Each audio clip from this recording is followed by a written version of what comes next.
Thank you all for joining today's webinar.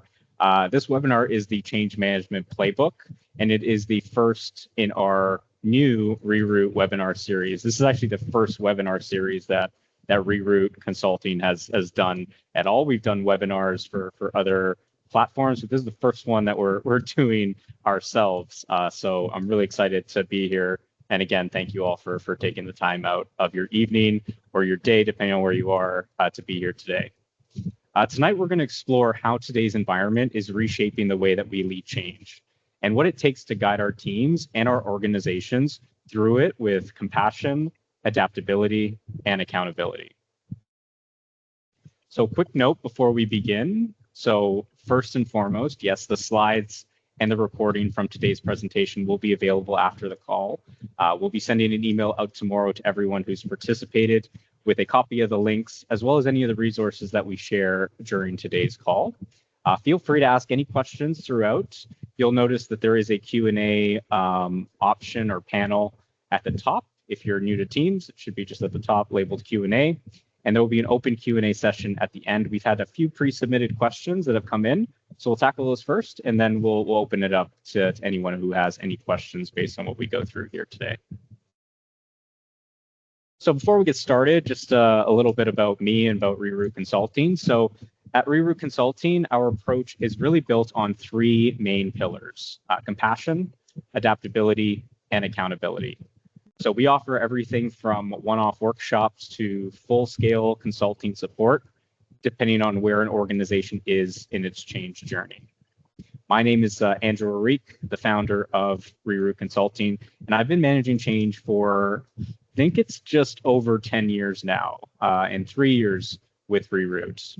I've worked in a number of different industries, from financial services, healthcare, not-for-profit, and professional services, really trying to help clients think differently about how to approach change. So as I mentioned, this session kicks off a 4-part webinar series. My goal is that after today's session, you'll start to think differently about change, not through the lens of any one methodology per se, but through a deeper understanding of how change actually happens in an organization and how we as leaders can support people through it effectively. In the upcoming sessions that are going to be kicking off as soon as December, I'll be pulling back the curtain and showing you exactly how we put a lot of these ideas into action and actually using real projects to help illustrate exactly what we do. So here's what we're going to cover today. So first, why change management matters, an overview of the approach that we use here at Reroute Consulting, how we turn that theory or that approach into action, and the lessons that I've learned along the way.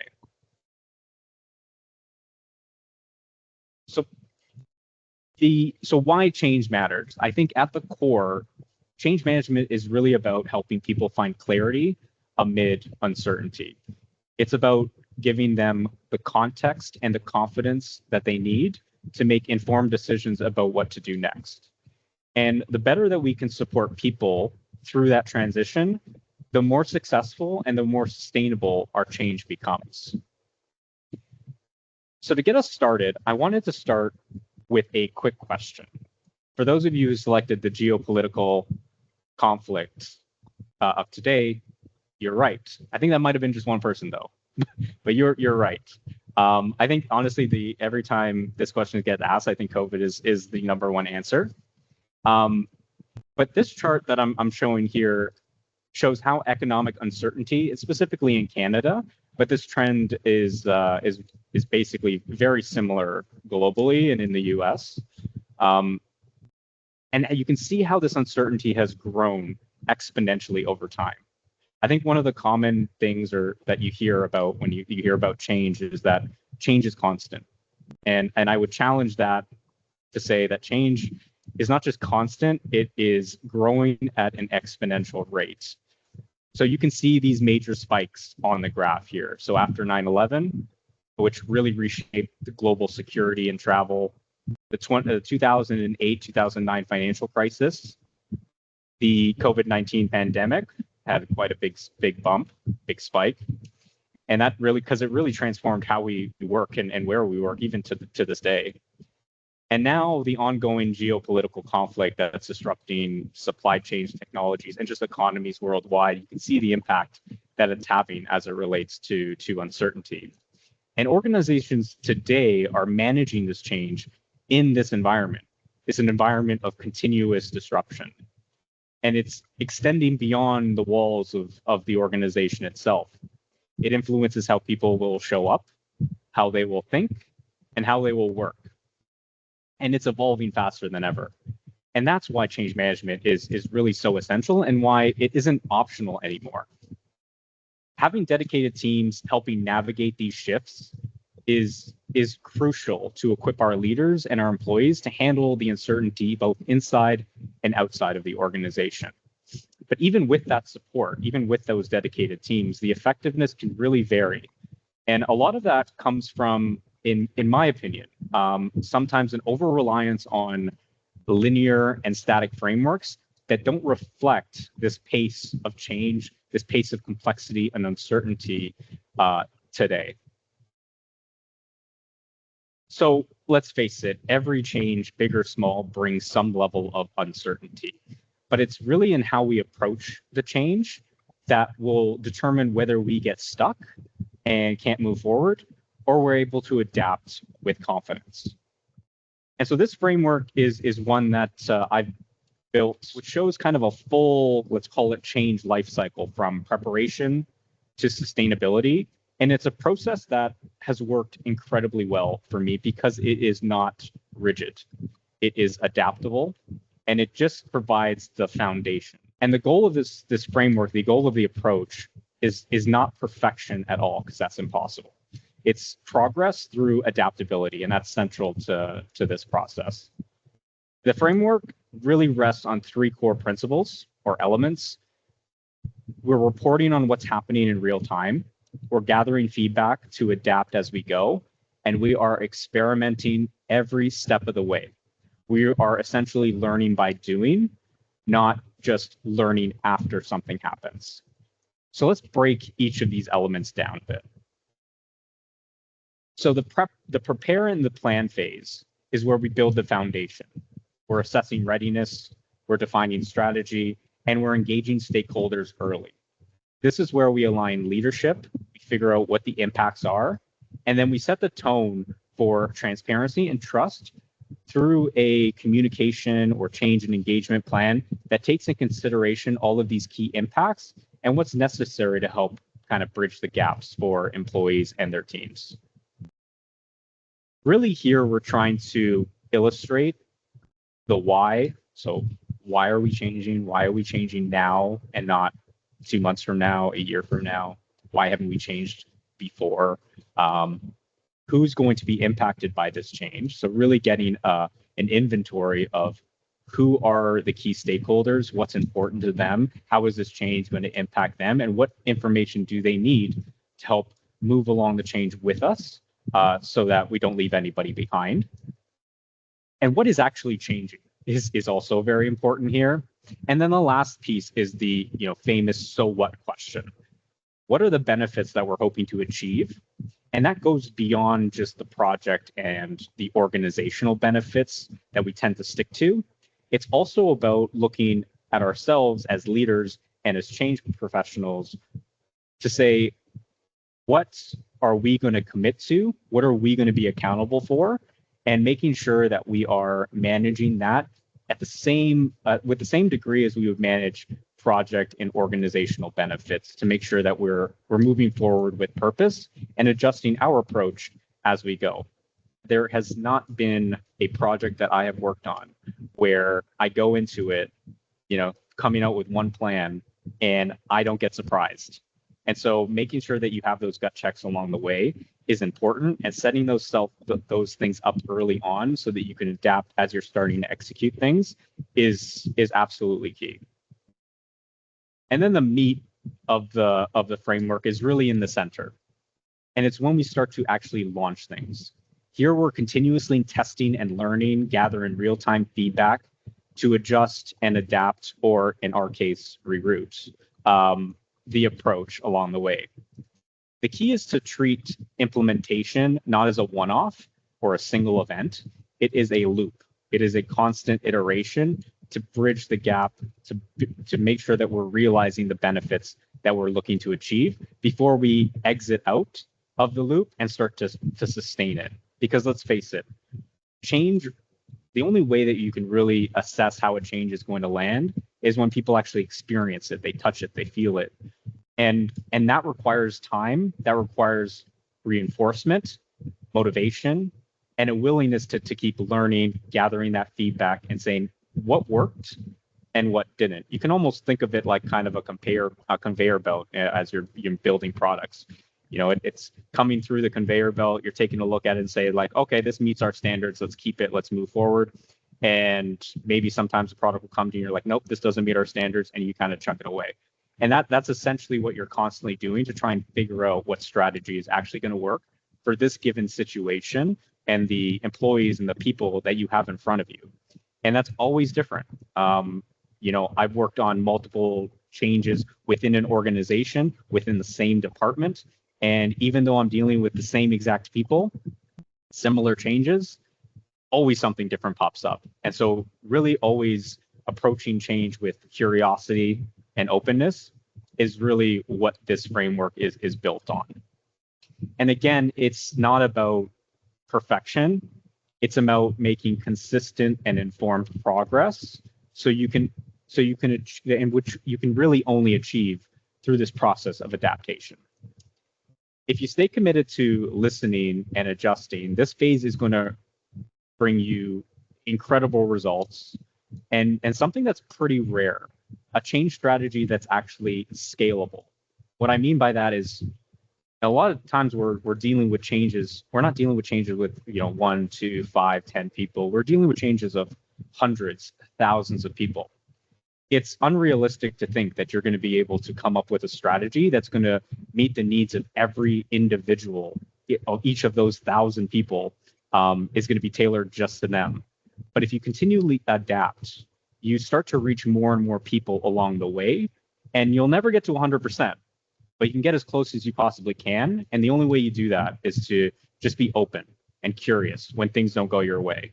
And they won't, but that's okay. And then finally, once we get, we've had that learning, we understand what works, what doesn't, you start to realize like this is maybe the best that we're going to get. Maybe you get 80% of the people that are going to follow along with you, and that's as far as you can get. And at that point, you really need to start focusing on, okay, how am I going to sustain this long term? When you're in a project and you're dealing with change, there is an enormous amount of support for employees and leaders. Well, let's back that up. There is a relatively higher degree of support for leaders and their teams during a project. But once the project is done, you step away, you walk away. And that type of like quote unquote white glove service that you get is gone. And so it's really important. And this is the part that always gets missed. As a consultant working with projects, typically my contract ends as soon as the change goes live. And they're like, all right, thanks so much. See you later. We got it from here. And it's really at that point when the change actually happens, and the importance of having somebody there managing the change, it really is the most pivotal, because that's when, as I said earlier, people actually get to feel, touch, and experience the change. And that's when you get a chance to really start the learning process.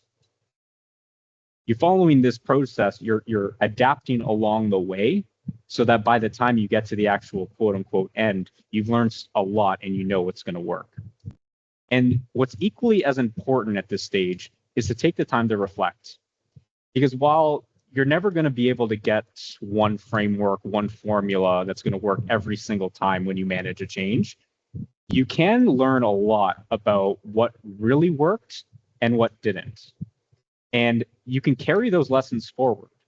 One of the lessons that I've learned in one of the projects that I keep bringing forward in every change that I do is elements of office hours, which are sessions with leaders that we use to help ensure that leaders get information about the changes ahead of when their employees receive it.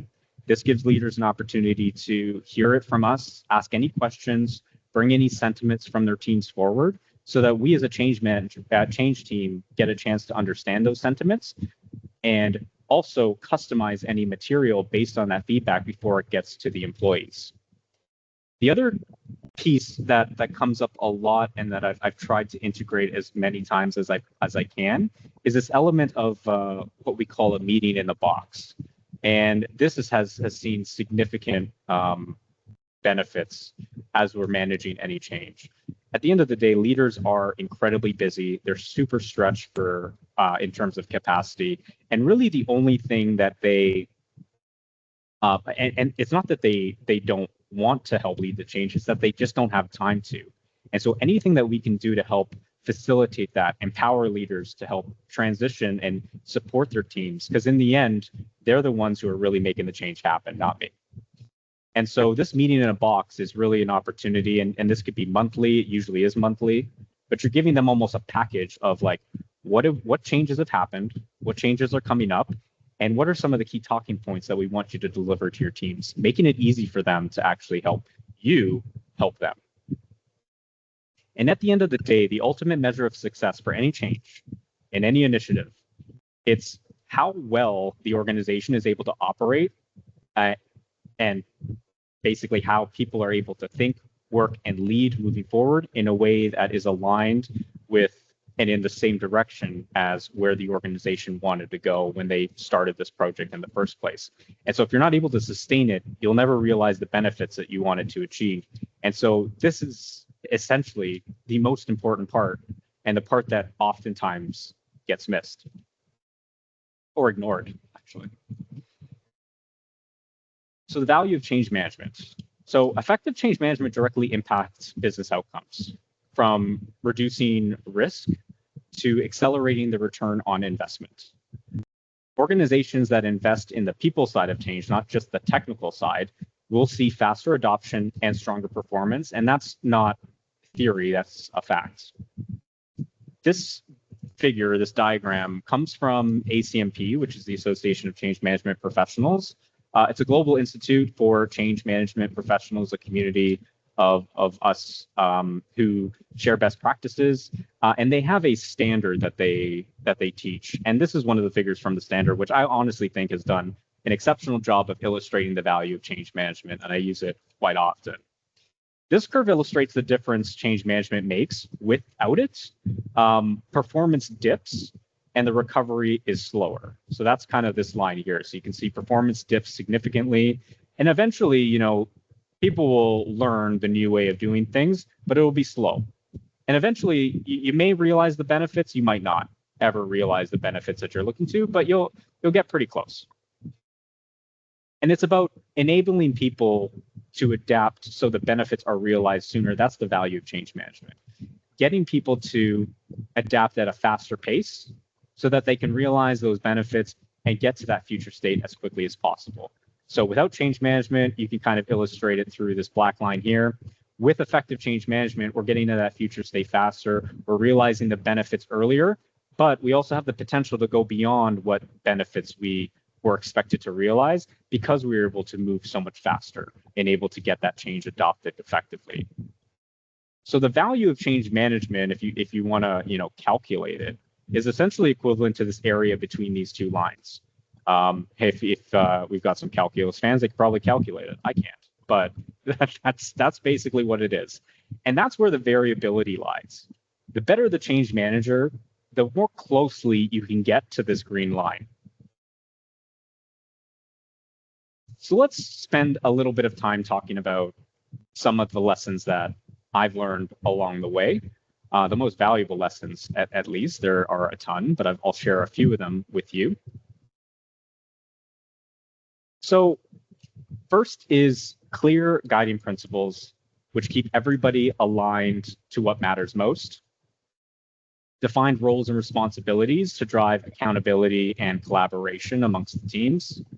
And strong sponsorship and governance to sustain that momentum when challenges arise. We move away from thinking about change management to as a project deliverable, which sometimes it can be seen. It's like we've got a project, there has to be change management. It's part of the deliverable. It goes beyond that. We need to start thinking about change management almost as like a leadership capability. And these three elements, the principles, the roles, and the sponsorship, are what keep that capability live or alive through the trials and tribulations that will occur. May occur, will occur along the way. If you have these three things, what I've seen is if you have these three things in place, you are much more likely to have that motivation, that momentum stick through you from beginning to end. So let's break some of these items down. So let's start with guiding principles. This is basically defining what good looks like early. You're using those principles as your compass, essentially, when tough decisions come up, and reinforce them in both your communications as well as your actions. You think about these as like kind of your, if you're an organization, it's your core beliefs, your values. This is the project beliefs and the project values. Establishing what those are early and reinforcing them often is crucial. For example, I work with a lot of in a lot of merger and acquisitions, trying to integrate teams together. Retaining top talent is often the #1 priority. Let's face it, you acquired a company because they have really strong people, and so you don't want to lose those people. And that principle should guide every decision that you make. Every single decision, right down to who's authorized to communicate to these people. It goes as, from the big decisions, in terms of like compensation, benefits, all that, but right down to like the nitty-gritty tactical stuff. You have that set early, nobody can question what needs to happen and what decisions need to be made in order to realize that #1 priority. And it pushes decisions through so much faster if you can get executive alignment early on what those priorities are. Roles and responsibilities are equally important. Establishing ownership early avoids overlap, so duplication. You got people doing the same thing, or more importantly, blind spots. And I think one of the things that I've seen as like a lesson learned is that we'll establish these roles and responsibilities at the beginning of the project, and the project's like a year long, or short, maybe a little bit shorter, maybe a little bit longer, and we never look at them again. People get reassigned to different projects, people move on, and we've never touched the roles and responsibilities. New team members get added on. So this has to be adapted as well as everything else, continually referred to and evolve as the project evolves. And the importance of roles and responsibilities, I think, can be illustrated best by this meme that I think everyone has seen, where you got people kind of like looking around being like, wait, I thought you were doing this. I thought you were doing this. I think it was on a call today. It was literally the same thing. So it's really important to have clear roles and responsibilities. Lastly, and probably, I don't want to say most importantly, but pretty close, is sponsorship and governance. So you really don't want to let sponsors disappear throughout the project. I've been in projects where you only see the sponsor once at kickoff and then you never see them again. Sponsors need to be part of the project and integrated into everything that we do. The office hours that I spoke to, they work best when we have the sponsor actually hosting or co-hosting those events, because then leaders know how important this is to senior leadership. They need to be visible, they need to be engaged, and they need to be accountable. At the end of the day, as an old colleague of mine used to say, they're the throat to choke if things go south. He would love that I quoted him here. So that is essential for effective change management. Equally important is a structured gate process. And we're going to dive deeper into this for those who attend the next webinar on prepare and planning, and what a gate process actually looks like and how it can be embedded within the Reroute framework.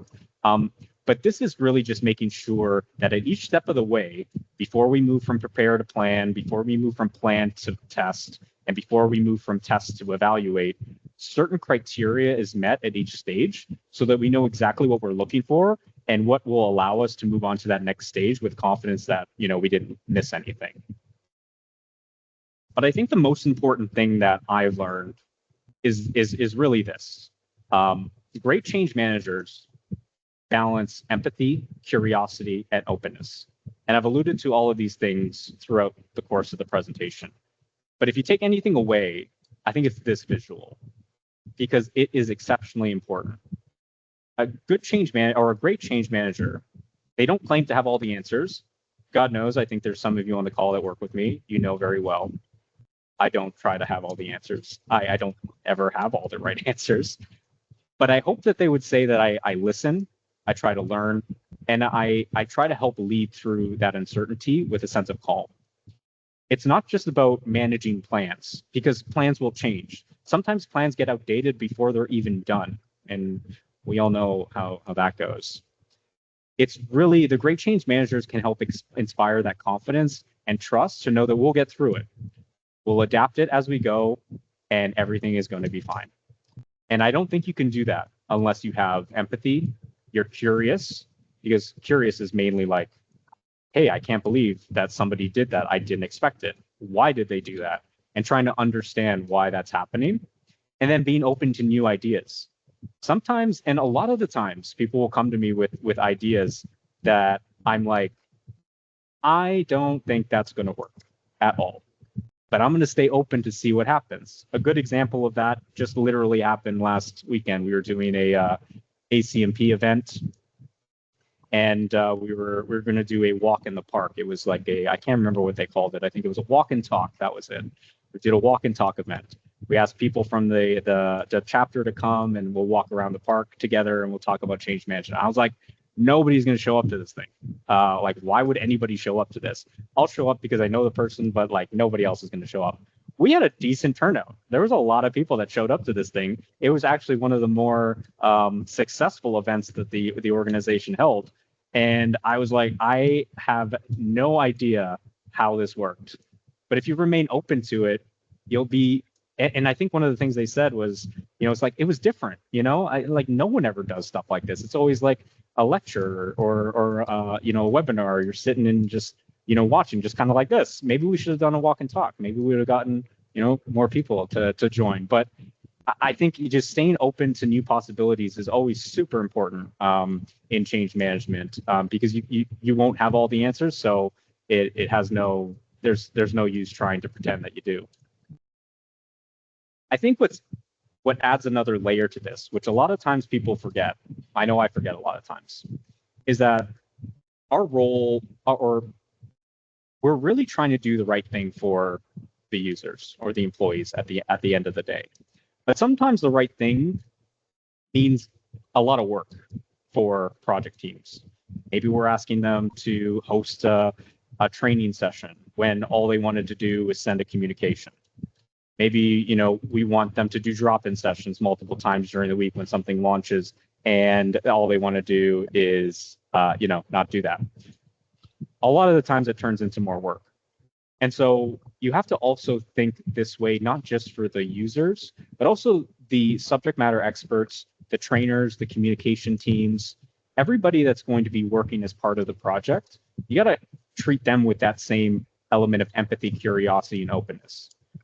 Got to be empathetic to the realities of the project team. Sometimes, a lot of times, this is not their full-time job. They've got other things that they need to do, and they're doing this part-time.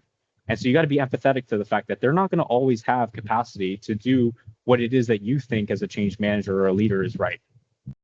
You got to be curious to say, okay, well, given those conditions, what else can we do? What other alternative solutions can we try here? And just be curious to explore and being open to accept that, what you end up doing may not be what you wanted to do. And that's okay. Because sometimes it'll surprise you, just like that walk and talk. So maybe what you wanted to do actually wasn't going to work in the first place. And so having those three elements, honestly, I think if you take one thing away from, this session, I really hope it's what you see on the slide here.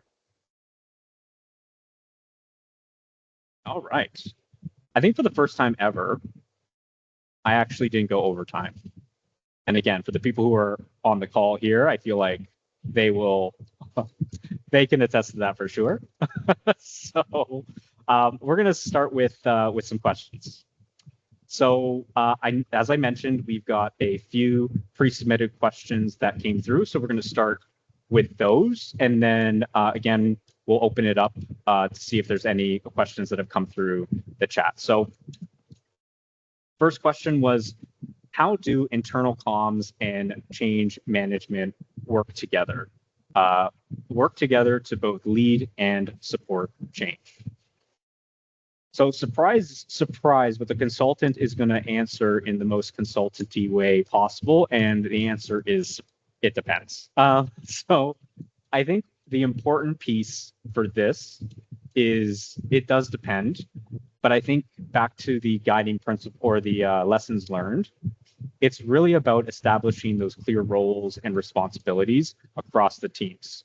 I've worked with teams where comms is very hands-off. Really will not even write the comms for me. I will have to write the comms, and they're really more of like an advisory function to like review and edit. I've also worked in teams where comms is very mature, very strategic, and they are much more capable at developing effective communications than I ever could dream of. And they're not just writing the comms, but they're providing the strategy for how do we want to communicate to these groups effectively. So it's really about setting those clear roles and expectations around, if I'm internal comms, like what's your capacity or your capability level? Are you comfortable doing these things? What support as a change manager can I lead to help you achieve the goals? Because at the end of the day, we are all trying to achieve the same goal. It's really just trying to look at it team by team, situation by situation to say, like, where can we work? How can we work together to accomplish that same goal? Hope that answers that question. The next question. Oh, yes. I was going to say we have another question that came in, if you want me to read it for you. Yeah, that's great. So the question is, how do you deal with decision makers who aren't interested in the empathy part of change management? Mm-hmm. It's really hard. I'm not going to lie to you. This whole concept of empathy in business is really difficult. I think the one thing that and everyone's different. I'm not saying that this advice is gonna work in every situation. But what has worked the most with me is leading by example. I think as if you are dealing with a leader who is struggling to see the value of empathy, it's showing that person empathy along the way and really staying kind of like open and curious, as I mentioned, around like why are they not seeing the value of empathy? And is it because they're significantly overworked? Is there anything that we can do as a team to help provide them with the materials and the resources that they need so that they can show empathy, even if they're not having to like develop that content and resources themselves? But sometimes that works. Sometimes it's like a hard no. And so what I tend to do in those cases is try to find every opportunity where I can lead those types of conversations on my own. I've had experiences where I've had stakeholders that I'm like, wow, there's like zero empathy, right? Because they're overworked or whatever it is. And sometimes it's like, what? Hey, don't worry about joining that call. I got this. I'll take care of it. We'll make sure that we align on topics. But sometimes the best strategy for some of these leaders is to just not have them engage with the employees at all, because it's very easy for employees to see that. So you just try to find a way to like weave in and out and like take on ownership of some of those activities so that you can help lead with empathy. The other part of that is around, and if it's a sponsor, for example, at the end of the day, it's really hard to get another sponsor. They're going to be the face of it. So that's really where you might have to lean on their peers to help influence that. So it's really trying to build your network and build rapport with as many of those leaders as possible so that they can maybe help influence and give that feedback to the individual, because sometimes they're not necessarily going to listen to me. So I've built rapport with, for example, like the chief human or the head of HR, and had really like candid conversations with them to be like, hey, we need to reel this person in. We need to provide some feedback, but that person's not going to listen to me. And maybe their peer, it will land a little bit differently with their peer, and oftentimes it does. It's a tough situation, honestly.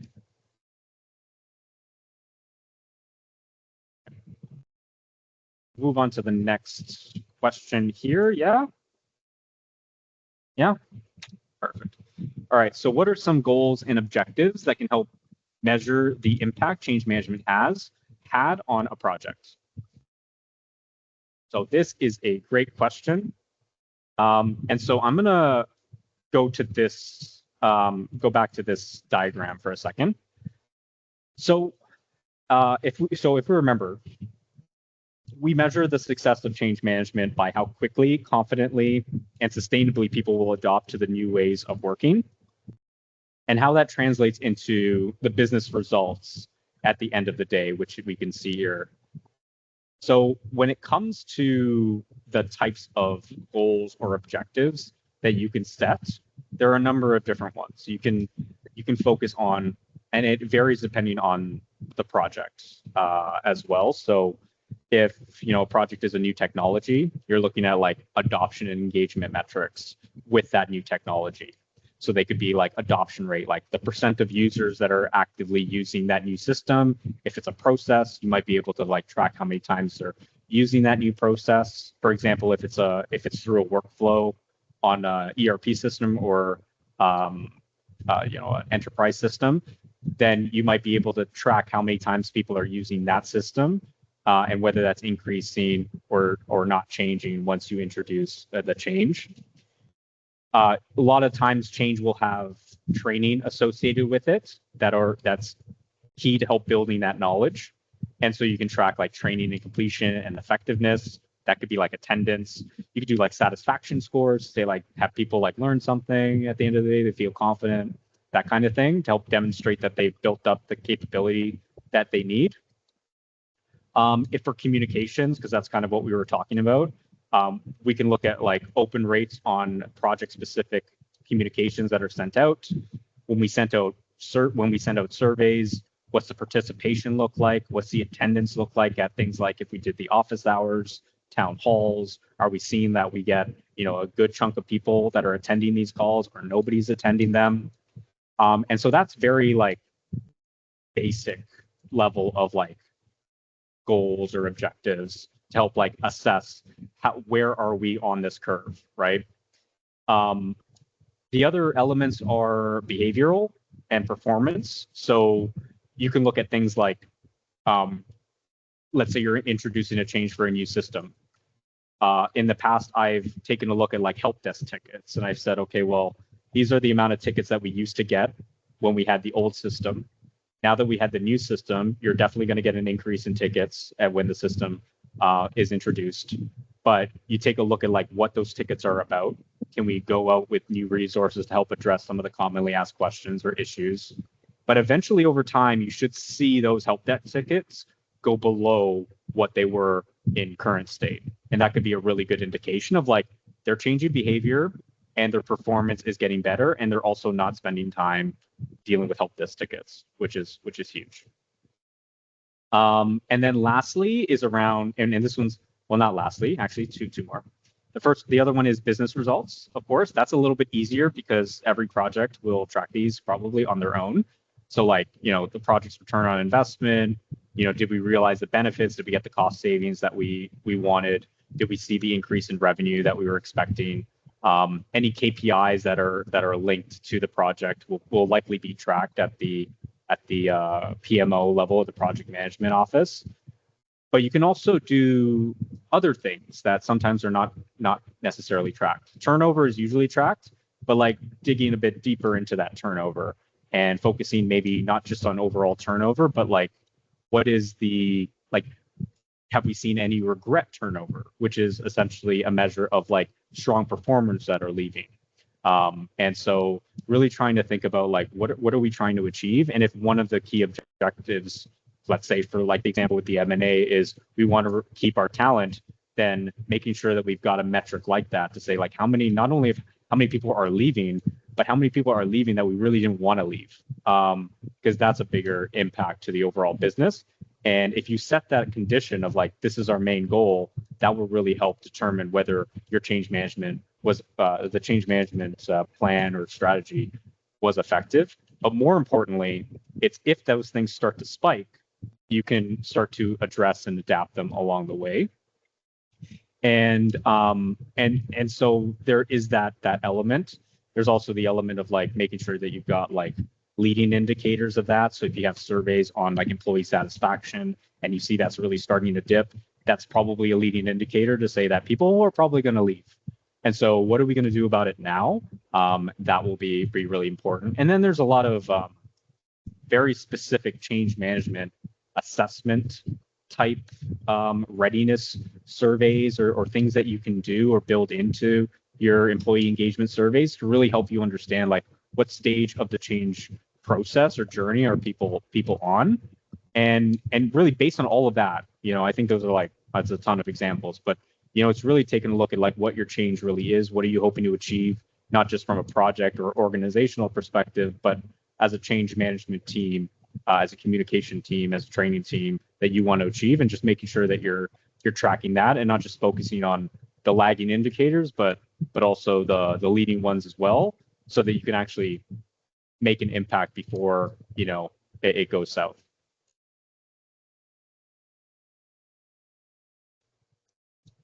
All right. Any other questions, Becca? I think we probably have time for one more before you wrap up. Okay. This one was talking about when you said that it's about giving them the context and confidence that they need to make informed decisions about what to do next. And they just wanted to ask, what do you mean by that? Yeah. So let's face it, some changes suck.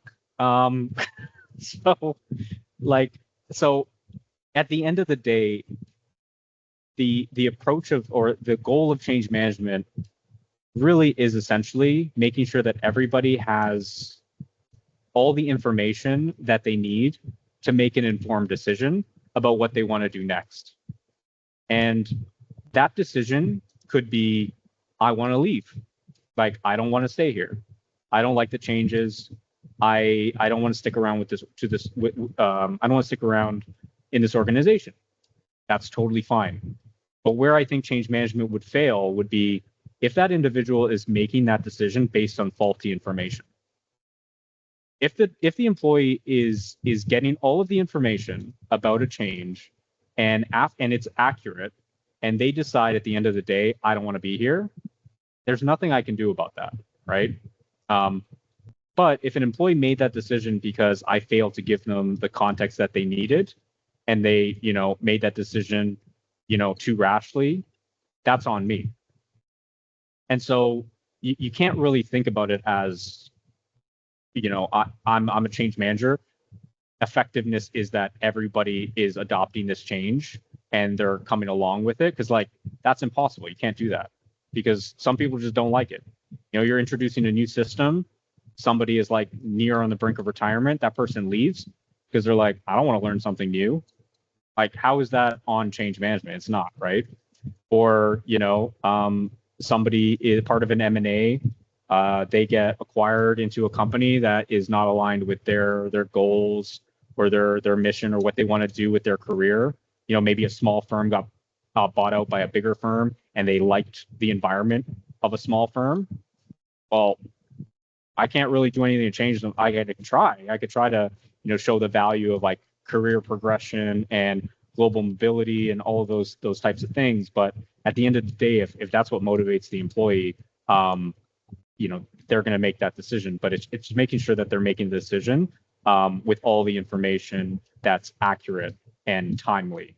And that's always a challenge. But that's really the goal. And I think sometimes something that I think change managers need to just remember, for themselves too, because we talk about empathy, we talk about all that, but it's also being empathetic for yourself too, because a good change manager also takes a lot of this stuff personally, and they want to be advocates and a shield for the employees, making sure that they have all the information that they need. And sometimes the information is not coming out as fast as you want it to, and that can be really annoying. And so, really what you're trying to do is just make sure that you're, all you can do is just make sure that you're giving people as much information as possible.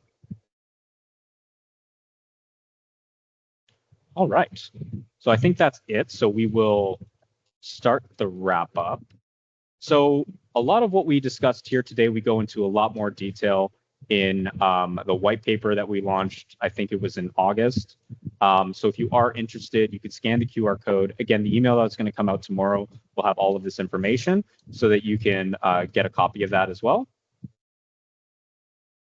Also on the website, so rerouteconsulting.com, there's a lot of information, a lot of articles. We post articles every month here. The last article that we posted, I believe, was on that whole element of empathy, openness, and curiosity, and the importance of that. But we do launch an article every single month to kind of keep things fresh. And we also have a podcast too. So I host a podcast, which is basically the same cadence as the articles, where I get a chance to chat with other change management professionals. A lot of the times outside of change management. That's actually kind of the goal of this season, is to branch outside of just change managers and just see, like, how do other people manage change? What can we draw from their learnings that we may not be thinking about? Things like marketing, for example. I always say marketing is like, you're literally managing change, but for employees or for customers, not employees, but you're still dealing with people. So like what you do in marketing can apply very closely to what we do in change. And I feel like for some reason we kind of keep those separate a lot of times, where we think it only can work in that realm and not the other. So it's definitely what we're trying to do this season, is to talk to more people outside of change management. And our next episode of the podcast is already scheduled to go out on November 4th. So it's in a few weeks. So right after Halloween. And I had the pleasure of being with Rick Nason, who is a past professor of mine. And we had a chance to chat about complexity and change. We highlighted a bit about complexity when we talked about uncertainty and what that's all about, but we dive really deep into that topic. So if you are interested, please feel free to subscribe. You can subscribe anywhere you get your podcasts, Apple, Spotify. There's a ton of others that I didn't even know existed. And then we also do the webinar on YouTube as well. So if you want to watch us and listen to us talk, it was one of my favorite ones so far. So I'm really looking forward to listening to it myself, honestly, because it's been a while since we recorded the episode. So that's coming out in a couple of weeks. And then lastly, we've got the next webinar already scheduled. So for those of you on the call today, you can register early to one of these sessions. I think with this session, I got a lot of feedback saying like, oh, this time doesn't work for me. So we are going to go with two options for the calls moving forward. So you can scan the QR code there to register for the event that works best for you. They'll be early in December. One is around noon Eastern, so more of like a lunch and learn. And the other one is the same time as it is today, Thursday, 6 o'clock Eastern. And so, yeah, if you are interested, we're going to dive a lot more into preparation, planning, talk about, gating process, what does that look like, as well as some of the deliverables that I help prepare for clients as we're getting to the stage of just setting that foundation and preparing kind of the initial plan that will look very different by the time everything's all said and done.